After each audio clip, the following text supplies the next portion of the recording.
തേങ്ങ പറിച്ചിട്ട് ബാക്കി തേങ്ങ ചാക്കിലാക്കിയിട്ട് അടുത്ത വീട്ടിൽ വെച്ചിരിക്കുമെന്ന് പറഞ്ഞിട്ടുണ്ടായിരുന്നില്ലേ, ആ തേങ്ങ ഇപ്പോഴാണ് കേട്ടോ എടുത്തുകൊണ്ട് വരുന്നത്. വൈകിട്ടായി സമയം. തേങ്ങ പെറുക്കി വെച്ചില്ല കേട്ടോ, അവിടെ തന്നെ ഇട്ടു. കാരണം ഒത്തിരി സമയം പോയതുകൊണ്ട് നാളെ പെറുക്കാമെന്ന് വിചാരിച്ചു. പിന്നെ അതാ ഫാഷൻ ഫ്രൂട്ട് കൊണ്ടുവന്നിട്ടുണ്ടായിരുന്നല്ലോ, അത് ഞാൻ പഞ്ചസാരയാക്കിയിട്ട് പിള്ളേർക്ക് കൊടുത്തതിന് ശേഷം ചിക്കൻ കറി വെക്കാൻ വേണ്ടിയിട്ട് ഉള്ളിയും തക്കാളിയൊക്കെ അരിഞ്ഞു വെച്ചു.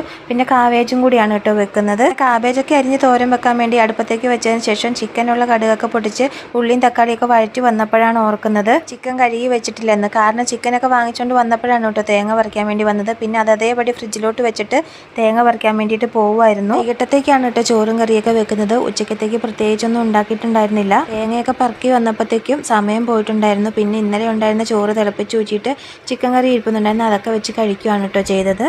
ഇന്നലെ ഭയങ്കര മഴ പെയ്തിട്ടുണ്ടായിരുന്നു കേട്ടോ. അപ്പോൾ ഇന്ന് മഴ പെയ്തിട്ടില്ല, അതുകൊണ്ട് ഇത് നിറച്ചും പ്രാണികളാണ് കേട്ടോ. അതുകൊണ്ട് ഇത്രയും നേരം ലൈറ്റ് ഇടാണ്ട് വെച്ചിരിക്കുമായിരുന്നു.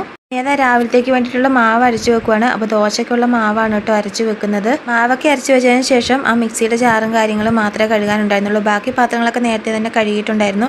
അങ്ങനെ പാത്രങ്ങളൊക്കെ കഴുകി വെച്ചതിന് ശേഷം ഞാൻ ഗ്യാസ് സ്റ്റൗവിൻ്റെ അവിടെയൊക്കെ ഒന്ന് തുടച്ച് വൃത്തിയാക്കി ഇടുവാണ്. എത്ര രാത്രിയായാലും ഞാൻ അടുക്കളയൊക്കെ നന്നായി വൃത്തിയാക്കി ഇട്ടിട്ട് മാത്രമേ കിടക്കാറുള്ളൂ. കാരണം നേരം വെളുത്ത് രാവിലെ എണീറ്റ് വരുമ്പോൾ ഒരു സന്തോഷ സമാധാനമൊക്കെയാണ് കേട്ടോ ഇങ്ങനെ വൃത്തിയായി കിടക്കുന്ന കാണുമ്പോൾ. എല്ലാവർക്കും ഗുഡ് നൈറ്റ്.